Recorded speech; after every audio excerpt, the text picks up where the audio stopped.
It was the longest night of our lives. I just felt like the last thing I want anybody to do is to touch my wife anymore. She's gone, and I just don't want anything else to happen to her. And my first reaction after that was, no one's getting any part of Noah. No one will ever have any part of Noah. He's mine.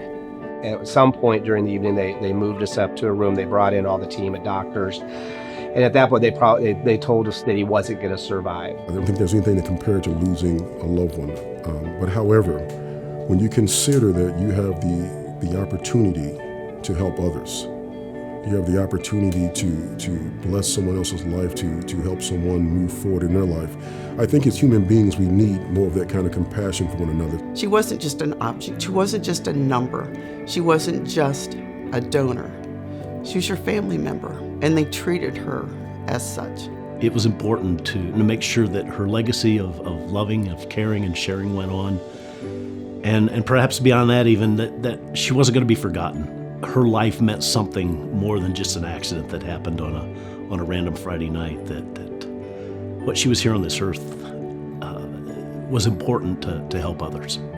There's such darkness and such finality in that moment. But it gave us that glimmer of there was something positive that could come from this. I don't think we didn't realize it in that moment, or maybe even for the next 24 hours. We just knew that it gave us more time with Brian. And it was probably during that time where it dawned on me that while we were all surrounding Brian to say our goodbyes, that there were 5 other families that were out there surrounding their loved ones, celebrating this gift they were about to get from Brian. And it was really kind of in that moment that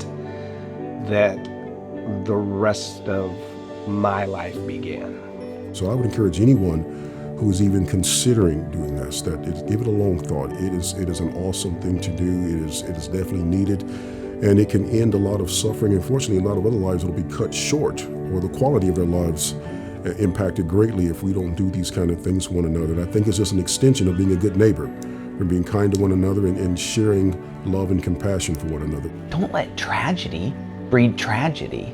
There's another family in another hospital, or maybe the same hospital, sitting next to their child or family member, issuing a prayer, asking for help, asking for a miracle. It helped lift me beyond that grief of that full year of grieving for his loss.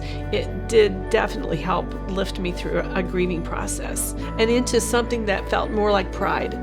Jennifer is still out there helping people, saving lives. She's making a difference. So a part of her is still with us and is still alive. It helped us to cope, knowing that Jennifer's life just didn't stop that day, that she still continues to live and to make a difference. I know that it was the best thing to do.